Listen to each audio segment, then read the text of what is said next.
Shalom. This week we are reading Parashat Vayishlach, beginning in Genesis chapter 32 and verse 4. A little ways into this chapter 32, we come upon the incident of Yaakov's struggle with a man. The verse tells us, Jacob was left alone with a man. A man wrestled with him until the break of dawn. And this is universally acknowledged to be Jacob's struggle with an angel. And that whole iconography, that whole idea of Jacob struggling with an angel, everybody knows this.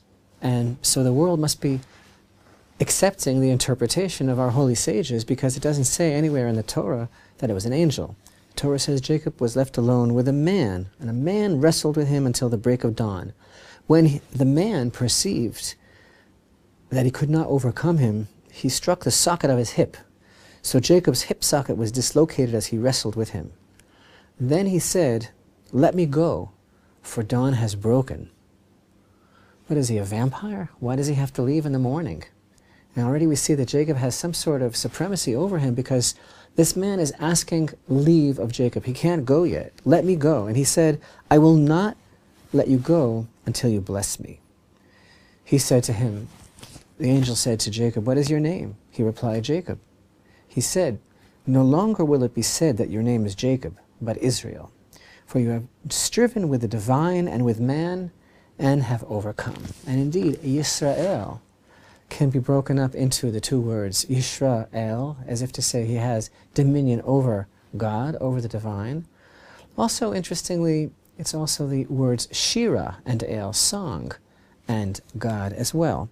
And again, everybody knows that this mysterious man Jacob found himself alone with, that wrestled with him all night, was none other than an angel. And most people believe that this angel, they identify him as the guardian angel, the ministering angel of Esav himself. This is directly preceding Yaakov's much dreaded confrontation with Esav. It's already after he sent the tribute on ahead to his estranged brother Esav. Every nation has its guardian angel, its emissary on high. And this is thought to be really the ministering angel of Esav himself. And this whole idea of him having to leave when dawn broke, he says, "Let me go, for dawn has broken." What's this really all about?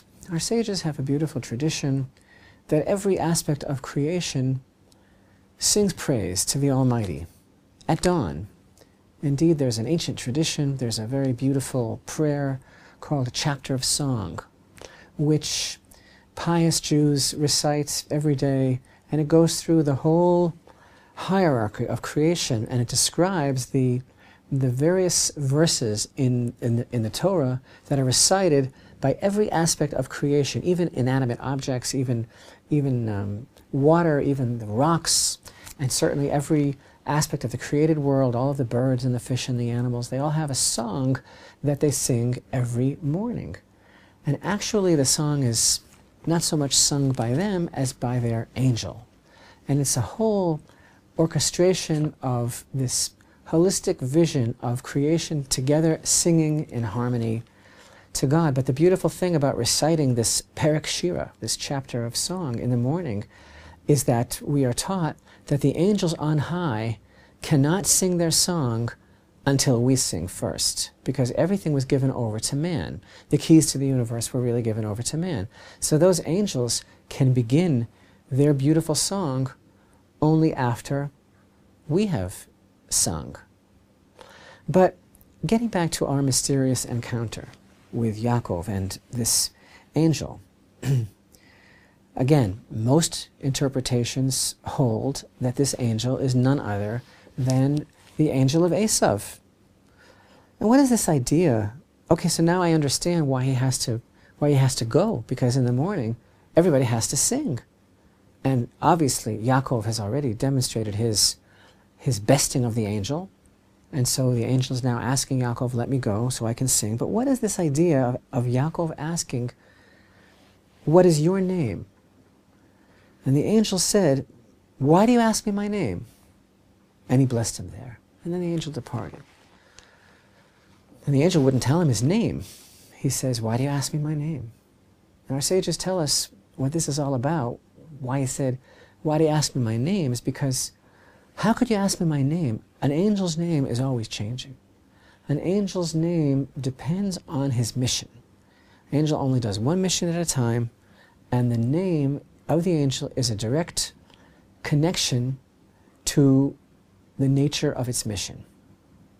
Well, maybe that's what it means when the angel said, why do you ask me my name? I can't tell you my name. But there is another fascinating tradition, in addition to the idea that most people are aware of, that the angel is identified as the ministering or guardian angel of Esav. At the same time, there is another rabbinical tradition. It's the road less traveled. It's far less known, and it's an amazing tradition. And it's cited in a very, very important and beautiful work. Pirkei Rabbi Eliezer, the chapters of the great Rabbi Eliezer, and there it states an amazing thing. It says, you know what the angel's name was? The angel's name is Yisrael, Israel. And then right away you'll ask, well, the guardian angel of Esav is named Israel? So no, it says, this is a different tradition. It says, this wasn't the guardian angel of Esav, this was actually an angel of mercy that God sent to Yaakov, and that his name was really Israel, and that the angel himself was really alluding to this. If you look at the verses, it's really very beautiful. The angel says to Yaakov, when Yaakov says, please tell me your name, the angel says, why do you ask me my name? And so the idea is that the angel was actually alluding to this very concept that we just mentioned. Why do you ask me my name? You know that the name of an angel is a reflection of its task. Well, my task here was to change your name to Yisrael. My task was to give you the name Yisrael, so that's my name. This is really a very amazing idea. But I think that really, if you think about it, there's no contradiction, and we can even say that the angel's name was Yisrael, and he was the guardian angel of Esav. And you don't necessarily have to say that he was an angel of mercy. You know why?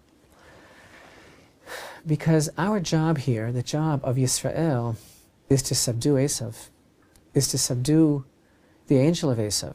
And that's just what Yaakov did.